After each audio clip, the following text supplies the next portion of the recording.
Why is I was like, I'm not reading this all backwards. Why is Pakistan suddenly claiming Indian culture? The title is Why Pakistan is Suddenly Claiming Indian Culture. This is Sham Sharma Show.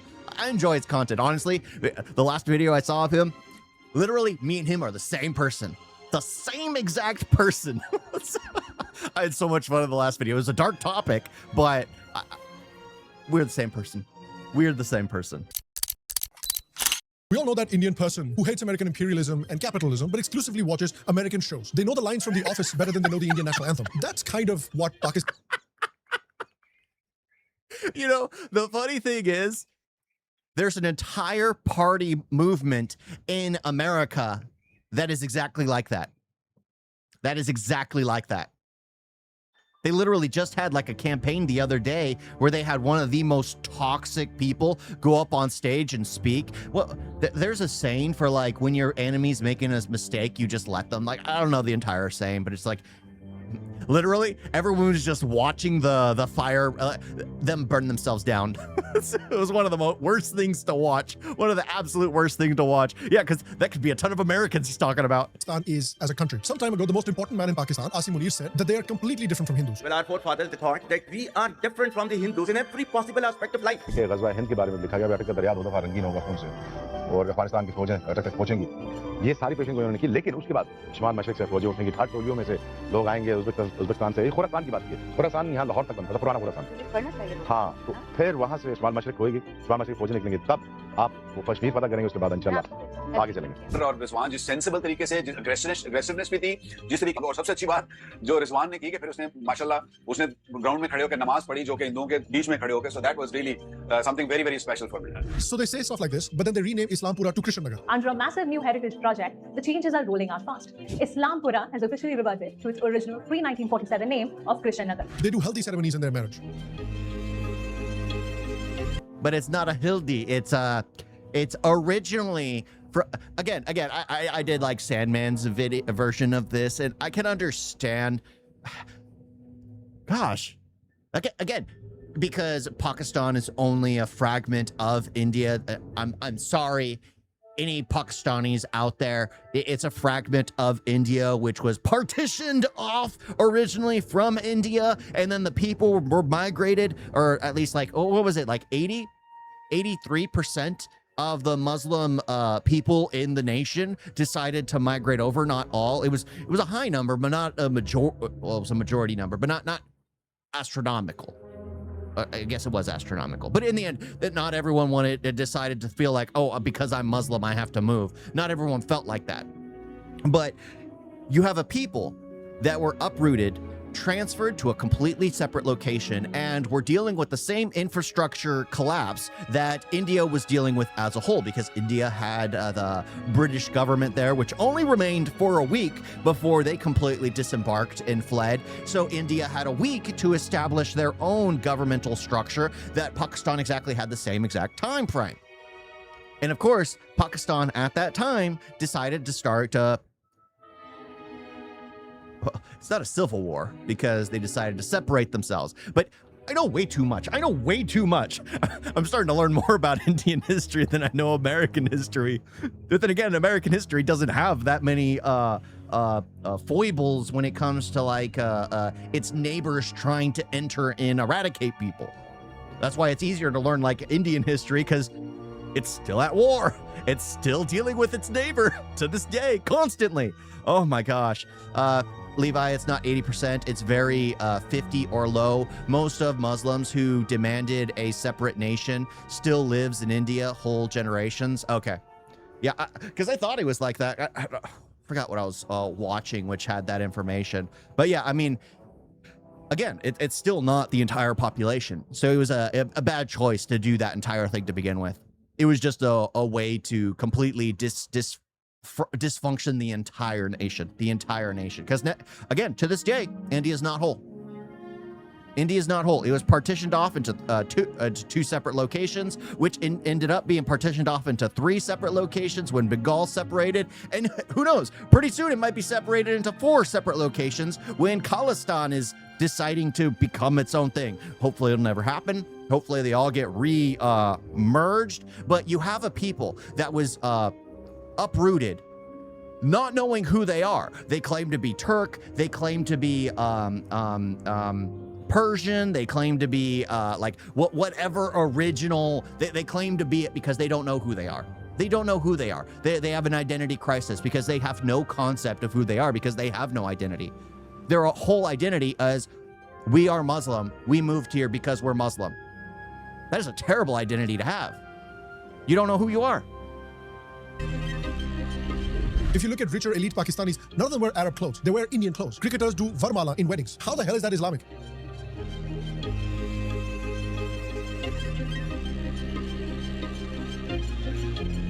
They'll do ring finding ceremonies like this. So on the one side, they say this. Well, our forefathers thought that we are different from the Hindus in every possible aspect of life. And on the other side, they celebrate Holi in their universities. These are holy celebrations in Pakistan. Some university students held the biggest holy event at the Quaid-e-Azam University in Islamabad this month. They'll celebrate Basant Panchami. कुछ reports के मुताबिक सिर्फ 3 दिन के बसंत festival की वजह से पूरे लाहौर शहर में 4 से 6 बिलियन रुपीस की इकोनॉमिक एक्टिविटी जनरेट हुई है. They claim Mohenjo-daro and Harappa as their own. Harappa के सबसे बड़े शहर आज के टाइम पर पाकिस्तान में ही हैं, जैसे कि मोहनजोदड़ो, हड़प्पा, चन्नूदड़ो, गनवेरीवाला और कोटदीजी. ये सारे के सारे जो हड़प्पन साइट्स हैं, ये पाकिस्तान में मौजूद हैं. दोस्तों, पाकिस्तान में कई ऐसी ऐतिहासिक. The funny thing is I can understand how an entire nation can end up down this rabbit hole. It's what you see in people who get So in the West, we deal with a lot of like the TikTok ailments where people will self-diagnose themselves with Tourette's or whatever, or what's popular is like trans identity. So people will say they're trans just because of trans identity, and they want to be what's considered in the culture of it. They have no clue who they are. Imagine an entire nation with that mindset. An entire nation that has no clue who they are, that they have to embody and be a chameleon and try to take over what other people have done. And in the end, it ends up doing more damage to themselves. There are so many people that have ruined their own lives, and because they think that being destroying their body, cutting themselves open and turning themselves inside out because they were misgendered when they were born, only to realize that they aren't happy. They just didn't know who they were. It's sad because so many people in life don't know who they are.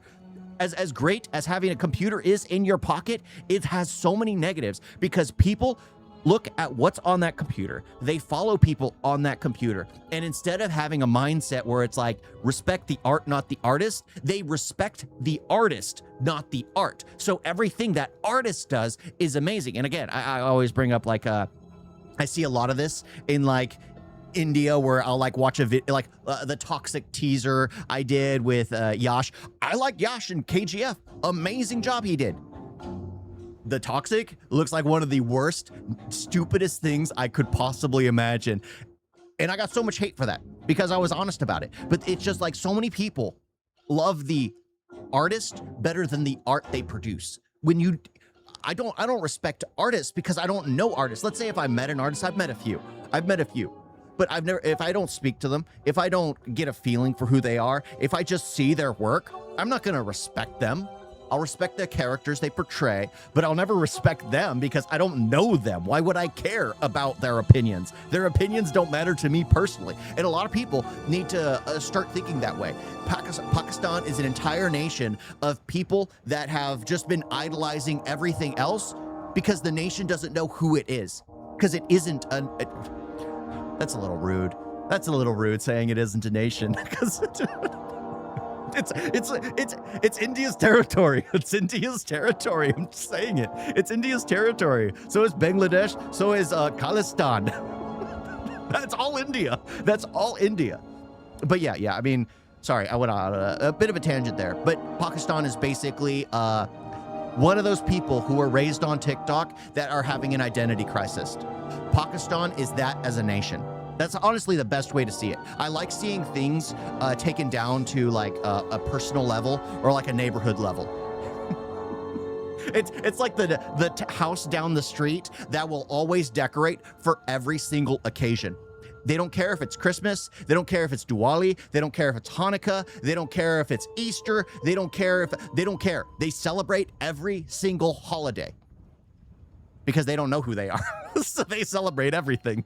That's who they are. That's what Pakistan is. और non Islamic जगहें हैं जिन पर बहुत ध्यान नहीं दिया जाता, लेकिन हड़प्पा को लेकर पाकिस्तान को एक खास लगाव है। आज मैं आपको बताऊंगा कि हड़प्पा सभ्यता को पाकिस्तान में किस तरह से पढ़ाया जाता है या देखा जाता है, कैसे पाकिस्तान हड़प्पा के टाइम को विभाजन का आधार बना देता है, और क्यों जिस देश में मोहम्मद बिन कासिम को पहला पाकिस्तानी माना जाता है। What the hell is going on? Well, this schizophrenic behavior basically stems from a deep-rooted identity crisis that has plagued Pakistan since its very inception, and their current attempts. You know, I swear I don't pre-watch him. I swear I don't pre-watch him. It's like no matter, when I watch his videos, I just know what he's gonna say. Me and him are the same person. The same person. We're both bald. We both got a bit of scruff. We both do YouTube videos.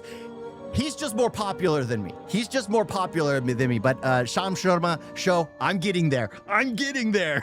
Give me another 50 years and I'll get there. I swear, every time, every freaking time. Let me see, Jay, you were saying something. You have to understand a civilizational war. I'm not going to, you know what? I can't pronounce that word. War, which is going on in the continent from 1,000 years, for 1,000 years. It started when Mughal and Turk invasion happened, and all who are converted thinks and believes in making everyone same as they are. The Islamic nation has been successful everywhere. Look, Indonesia and Cambodia, sorry, and Malaysia, but it is India who had not fully converted. Same has been tried by Brits, and still the conversion mafia works, but yet none are fully successful. Again, I can understand that completely because look at Britain. Britain, like I said it, I think in the last Sam Sharma video, it's a Muslim nation. Britain's a Muslim nation. I'm saying it.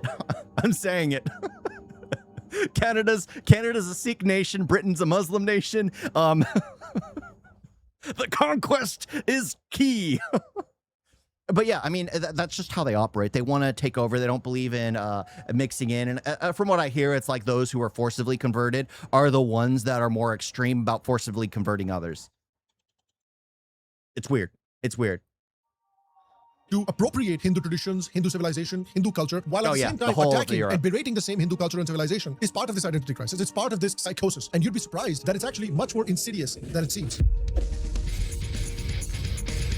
Hello, and welcome to today's episode. I am the CEO of Secularism, Sham Sharma, and it's great to be with you. And to all of you, a secular pronoun. Now look, we all go through phases, right? There was a time when I thought that having a soul patch like Robert Pires would make me look like Robert Pires. It didn't. Most people were just horrified and thought I had a leech on my chin. Pakistan is also going through a phase, but they've been going through this phase for arguably since they were created. See, Pakistan's national identity has rested since 1947 on a single foundational premise, that the Muslims of the Indian subcontinent are not merely a religious minority, but also an entirely distinct civilization, one with no shared heritage whatsoever with Hindu India. This is based on the two-nation theory, which was articulated by Jinnah, but intellectually shaped by people like Sayyid Ahmad Khan and Allama Iqbal, which makes a claim that Hindus and Muslims of the subcontinent were so fundamentally different in religion, customs, literary traditions, social structures, and historical memory that they simply could never coexist under a single political framework. Jinnah declared in 1940 that it is a dream that Hindus and Muslims can ever evolve a common nationality. Now, Pakistani historians like Aisha Jalal will make the point that this was simply a political bargaining position. But in 2015, Venkat Dhulipala wrote a landmark book called Creating a New Medina, State Power, Islam, and the Quest for Pakistan in the Late Colonial North India. Now, this exhaustive book decisively overturns this bargaining counter-interpretation. Dhulipala demonstrates that Pakistan was popularly imagined in Uttar Pradesh as a sovereign Islamic state, a new Medina, not as a slogan or a hasty political maneuver. It was envisioned as something far more totalizing, an Islamic utopia that would be the harbinger for renewal and rise of Islam in the modern world,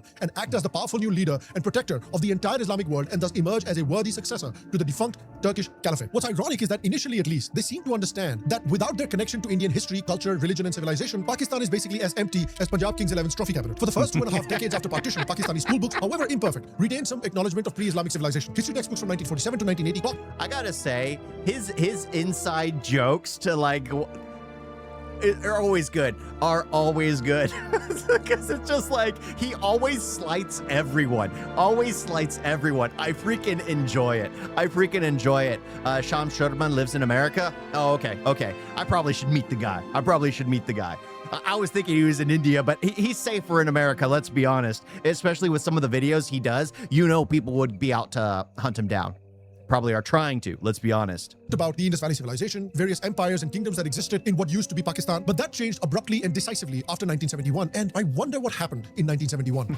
And suddenly, we all feel desperately sorry for the once blustering general. At this moment, I think most of us would have given almost anything to see Yahya Khan in General Niaz's place. Well, East Pakistan seceded to become Bangladesh after a liberation war in which the Indian army did to Pakistan what Dhurandhar did to the YRF spy universe. And think about the humiliation here. Beyond the 93,000 Pakistani soldiers that surrendered before India, the army of a Hindu country led by a Parsi man, Sam Manekshaw, whose civilization had been annihilated by the Islamic invasion and whose ancestors sought and received refuge in India. Centuries later, their descendant led India to one of its most famous military victories. This war also included people like J.F.R. Jacob, who helped design and push the rapid war of movement plan that bypassed strongholds in 1971 and aimed straight at Dhaka, enabling a swift collapse of the Pakistani forces in East Pakistan. So they not only lost the war, 93,000 of their soldiers not only had to surrender in front of the Indian army, but they get humiliated by a team-up of Hindus, Parsis and Jews. That's got to be like bloody Hiroshima and Nagasaki for you as an Islamist society. I mean, that is rock bottom. It's like if you were Salman Khan, imagine that Lawrence Bishnoi, after threatening you for so many years, doesn't just not get arrested in India, but also becomes a bigger movie star than you. So the secession that happened and the Pakistani forces who committed mass atrocities, not just against Bengali Hindus, but also Bengali Muslims. I should as a visit result of this, the the ideological Sham premise of Sharma the show two-nation live. theory that religious identity alone could bind a nation Need was to know where it's completely at. shattered in front of the whole world. Pakistan's entire raison d'etre had cracked. So Pakistan had to make a decision. Well, you reflect on what went wrong, Probably or you in triple down Texas. on a bad decision. You deal with your humiliation, or you bury it and act like it never happened. And if you know anything about Pakistan, you know Pakistan Bury always it. chooses the worst possible decision. We've seen that Pakistan has never issued a formal apology to Bangladesh for the atrocities of 1971. This is an ideological necessity. To acknowledge the genocide and apologize publicly is to concede that the two-nation theory is dead. So, after 1971, under Ziaul Haq, Pakistan tripled down on its delusion. History as a school subject, which sometimes included narratives of Ram, Buddha, Ashoka, Kanishka, the Mughals and the Marathas, was abolished and replaced with Pakistan studies, a subject designed with the explicit purpose of instilling a Pakistani identity completely divorced from the Indian subcontinent and its Hindu civilization. Pakistani history now did not begin with the Indus Valley civilization. It begins in 712 CE when Arab commander Muhammad bin Qasim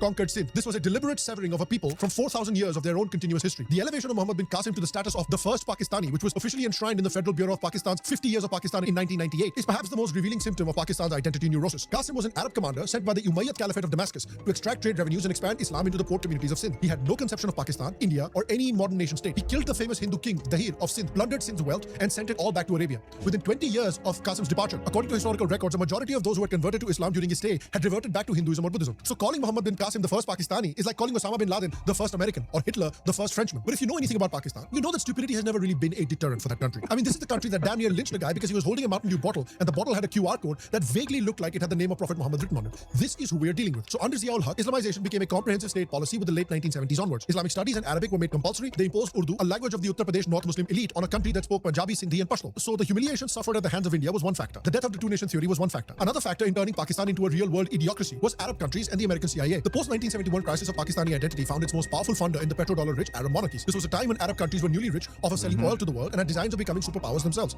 The easiest way to do so was to build a strong presence in other Muslim countries, develop a sense of Islamic nationalism in these countries, and have them act as outposts or arms of these Arab nations. The Americans also played a part for their own selfish gains. As the CIA, Saudi, ISI apparatus funneled money through madrasas to fight the Soviets in Afghanistan, a foreign religious ideology was inculcated into Pakistani society. Arabic cultural hegemony came as a prerequisite and a condition of the petrodollar. Pakistani women were pressured to adopt Gulf Arab dress styles. Pakistani mosques imported Salafi architecture and Wahhabi ideology, and Pakistani families claimed Sayyid lineage, as in the Prophet's lineage, Bukhari lineage, as in Central Asian lineage, or Shirazi lineage, as in Persian lineage, to distinguish themselves from their Hindu ancestral lineage. Now that's great, but if you ask them how people with the last names like Chima, Chaudhry, and Sandhu have Arab ancestry, well, they'll give you the same look that you will get if you read Shakespeare to a donkey. In fact, a great dissection of this neurosis of the Pakistanis was done by V.S. Nepal in his books Among Believers and Beyond Belief. Nepal observed that conversion to Islam in non-Arab countries entails a form of psychological self-destruction. A convert's worldview alters. His holy places are in Arab lands, not in his own country. His sacred language is Arabic, not his own language. His idea of history alters. He rejects his own. He becomes, whether he likes it or not, a part of the Arab story, not his own story. Again, because it falls back to like the identity crisis. All these people have no clue who they are because they can't be who they want to be.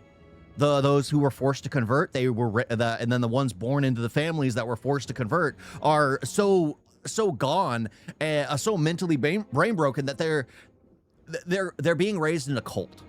They're being raised in a cult, and anyone who's ever spoken to someone in a cult, you can't talk sense to them, because anything that makes any sort of lick of logic and goes against the brainwashing they've gone through, they get angry. They lash out, because for them, it's instilled, their response to when they're hearing the truth is to get angry and fight, because they can't hear the truth. They physically cannot, because imagine being told your entire life is a lie.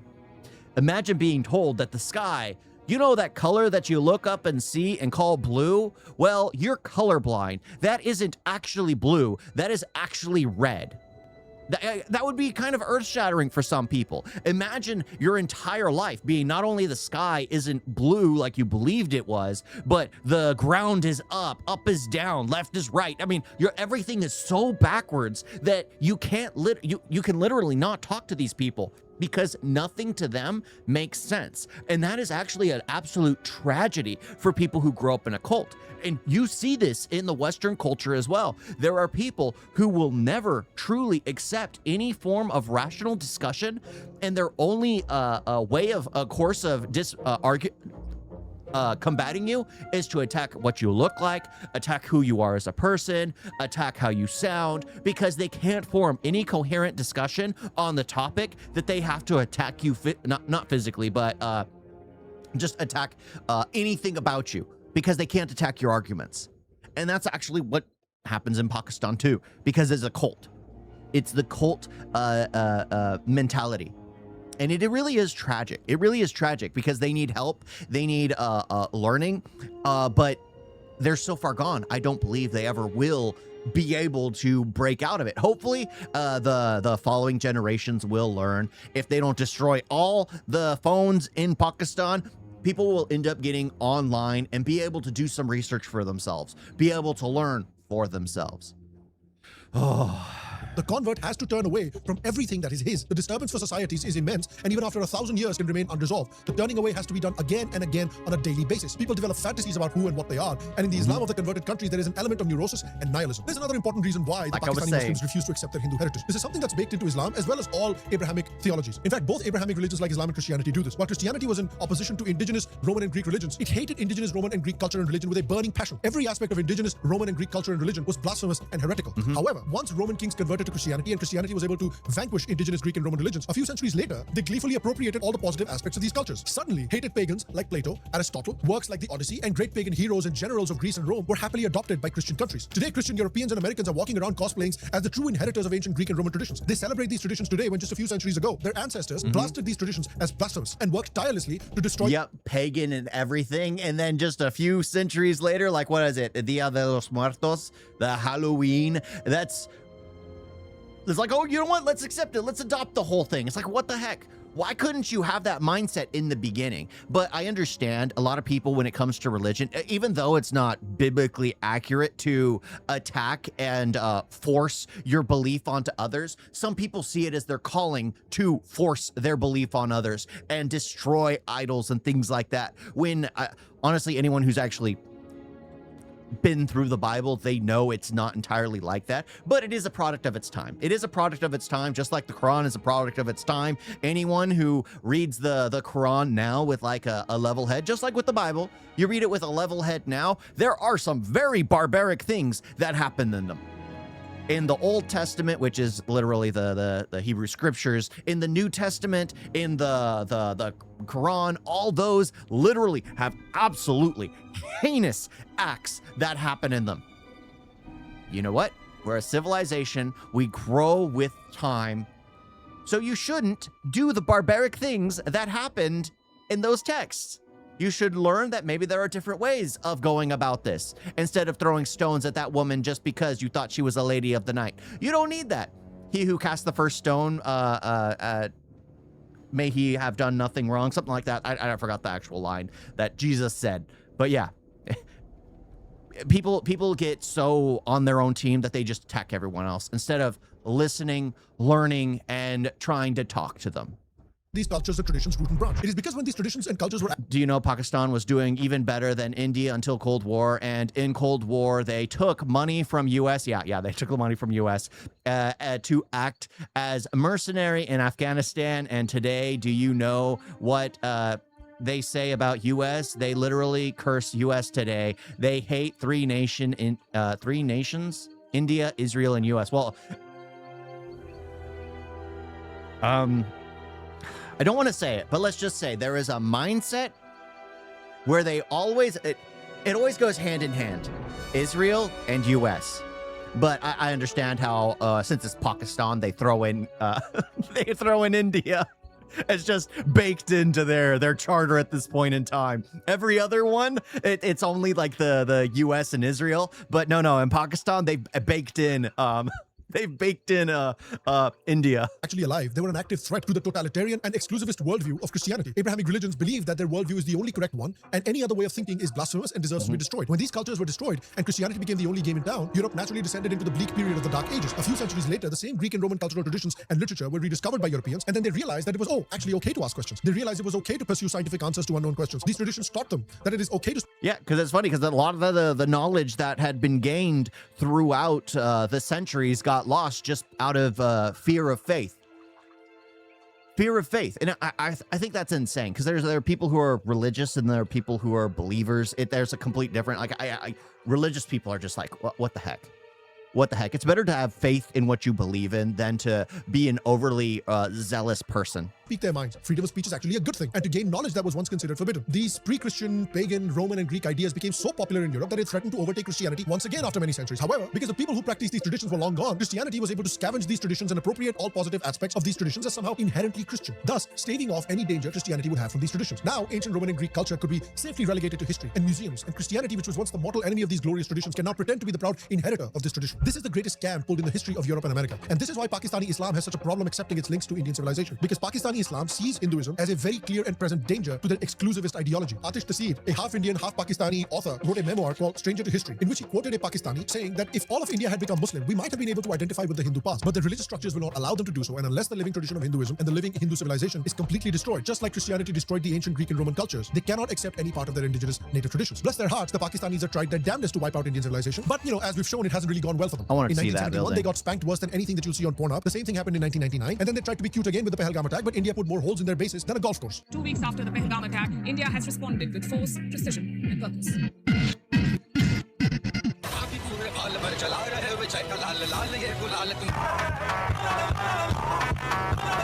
And so Pakistan is in a very tricky position right now. They can't destroy the Indians, and they can't You know Pakistan did something because you check social media. Check social media. We, the government, know nothing, but check social media. That's honestly like the... That's how you know a nation is cooked. Where their information is, oh, we're the government agency, but social media knows. I, being a government head, know nothing. My people know nothing, but check social media. appropriate their culture, so they have to find their culture somewhere else. They spent the past 50 years telling people that they were actually Arabs. But Saudi Arabia is currently going through a Vision 2030 makeover. They need to open up their economies and reform their societies in order to develop economically. So interested in spreading Wahhabi ideology in Saudi Arabia and across the world anymore. On top of that, the Arab world classifies Pakistani Muslims as Ajam, a non-Arab, a designation that historically carried social inferiority. No Arab, Turk, or Persian recognizes a Pakistani's claim of Arab lineage as legitimate. This was a one-way transaction. Pakistan gave cultural subordination and received no actual acceptance in return. The same thing has happened with Turkey. Once Saudi Arabia was done with Pakistan, Pakistan turned towards Saudi Arabia. Former Prime Minister Imran Khan's promotion of Ertugrul, a Turkish historical drama, is a case study in this shift. Suddenly, every Pakistani household was pretending that they were Turkish. But Turkey too was not interested in this brotherhood with Pakistan. In fact, Turkish citizens started taking to social media to ask why Pakistani men are so obsessed with them, often using the hashtag #GetOutPakistani. On top of all that, the identity fantasy of Arab, Persian, and Turkish ancestry is demolished by population genetics. Genetic research consistently shows that the overwhelming majority of Indian subcontinental Muslims, including Pakistanis, carry indigenous subcontinental ancestry. Population geneticist Razib Khan, summarizing the available evidence, has stated that 99% of the ancestry of the Muslims of the Indian subcontinent is indigenous, meaning the vast majority of Pakistani Muslims are genetically speaking descendants of people who were once Hindus or Buddhists or Jains. So now what does Pakistan do? They hate their native indigenous culture. The other cultures that they were trying to be part of will not accept them, and they consider them inferior. So what does Pakistan do? Well, a few years ago, Babar Azam gave the English language the immortal term goosebumps. People screaming your name, Yeah. Oh, that goosebumps. Similarly, Pakistani historians have gifted us another masterpiece, Ancient Pakistan.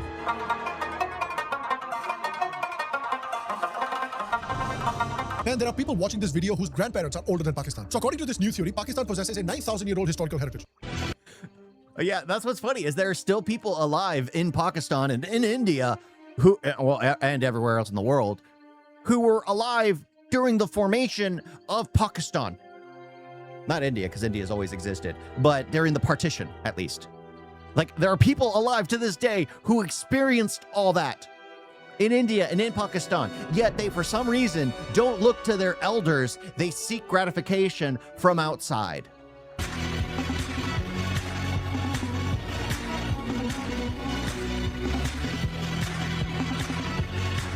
Okay, so explain this to me. How can Pakistan claim ownership of the Indus Valley civilization when Pakistan as a country denies everything before the rise of Islam. Islamabad officially links the creation of Pakistan to the arrival of an Arab commander 1300 years ago. So according to Pakistan's logic, the country is simultaneously 1500 years old, Arab by ancestry, Turkish by fantasy, and was created in 1947 as a new distinct civilization. I mean, people with violent schizophrenia will read this and tell Pakistan to bring it down a notch. Meanwhile, the living Hindu population in Pakistan continues to face harassment, forced conversions, temple vandalism, and systemic discrimination. So as the famous Indian singer Jagjit Singh once remarked, Pakistan does not have anything original of their own. तो भारत और पाकिस्तान की गायकी में क्या फर्क है? भारत की गायकी पाकिस्तान की एक ही गायकी है, वो यहीं से गए सारे, उनकी अपनी कोई गायकी नहीं है। This Yeah, you have observation to applies to take- pretty much everything. Their history, their culture, their language, their social customs. You It's have like a to take tiger it. desperately trying to convince itself that it's actually a trout. And so because they're stuck in this precarious situation, they've decided to just be openly shameless about it. While they claim that they're Arabs or Persians, they're openly celebrating Basant Panchami, which is a Hindu festival. It is rooted in the worship of goddess Saraswati. But they claim that their Basant is completely different from the Basant that's celebrated by the Hindus. It's like they're basically showing you a German Shepherd and telling you that it's not really a dog, it's actually a glog, a completely different species. Even UNESCO documentation references Basant as a traditional spring festival originating in India, historically linked to Hindu traditions. Haldi is another such example. Aarti is another such example. I've shown you how they've been celebrating Holi, and who knows, in a few years they might actually start celebrating Diwali too. And India in 2025 already helped them in celebrating Diwali during Operation Sindoor.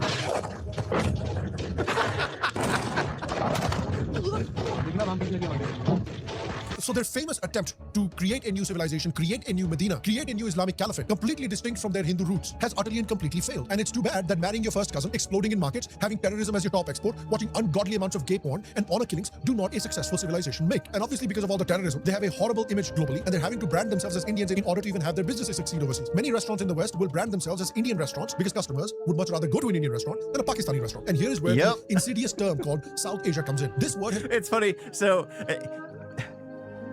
me and my wife will go to the ones nearby, and she's like, "All right, let's see who's really there," because it's like so many people. Like, when they travel to the U.S., they'll set up shop and pretend to be, because even though there's a lot of Indian hate, they'd still rather be Indian than a Pakistani in the United States. Or a Bangladesh or whatever where they're from. They would rather say they're Indian than, so they'll create a restaurant and say it's an Indian cuisine. And then I'm just waiting for the day. Every time we've gone, of course, there's more Indians in the world than there are other people. So every time we've gone, it's always been real, authentic Indian food. I'm just waiting for the time me and my wife go into an Indian restaurant and it's not Indians. I'm just waiting for that time.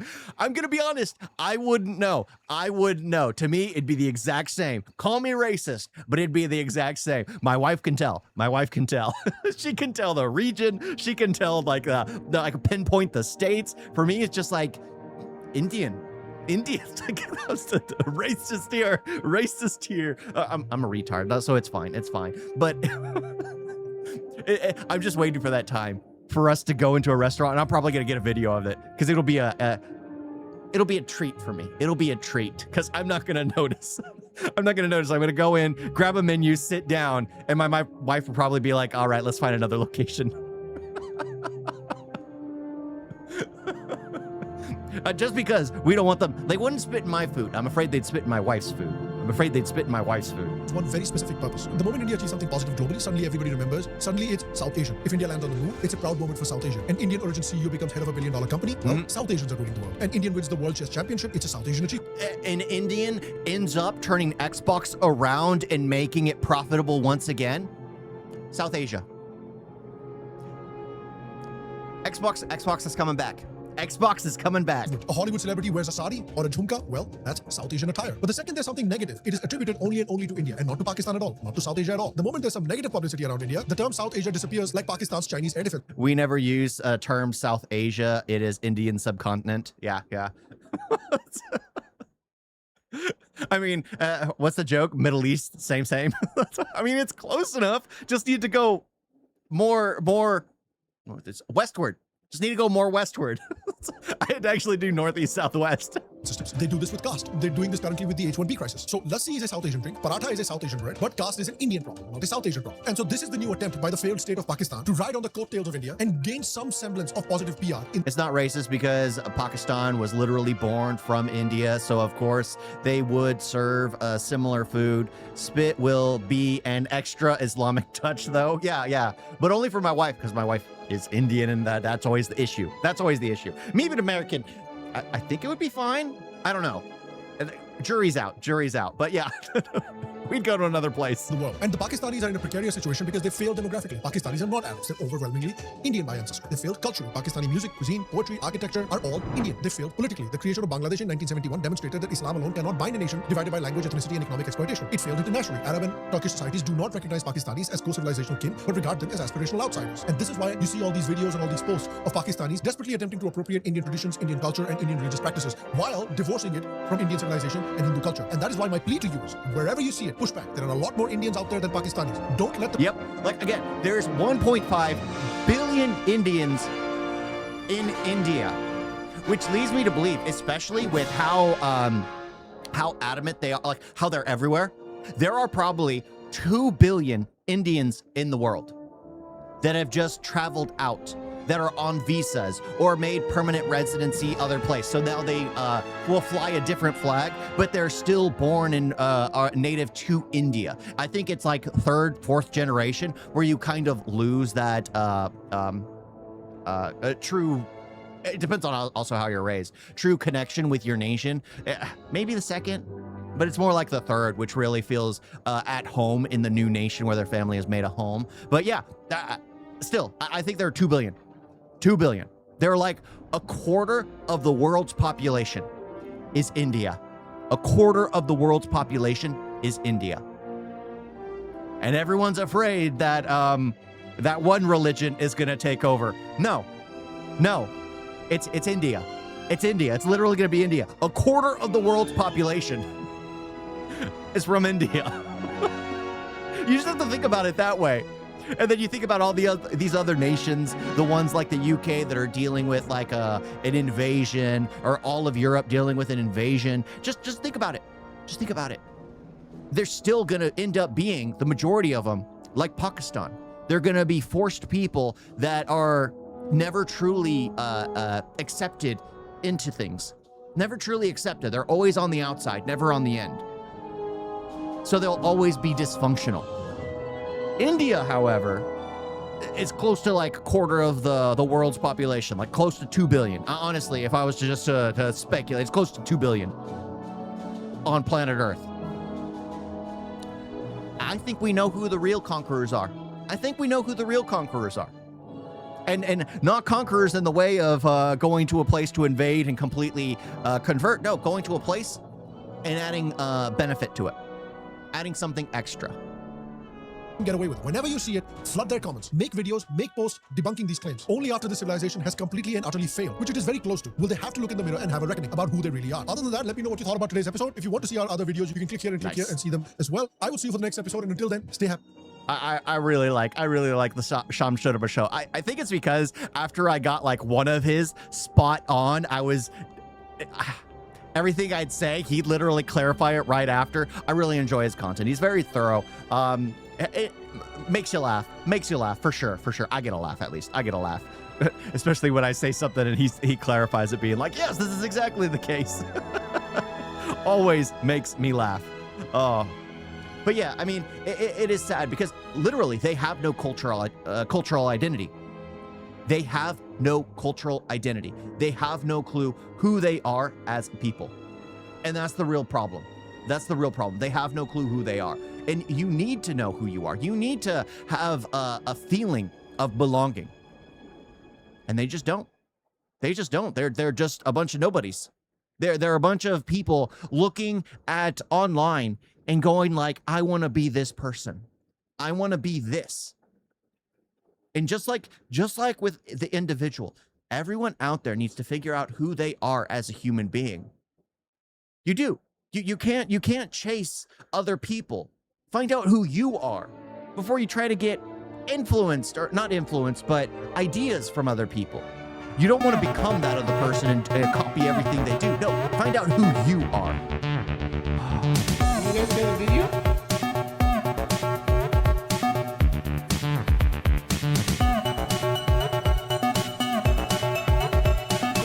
So bad. And don't forget to like and subscribe. Wait like that.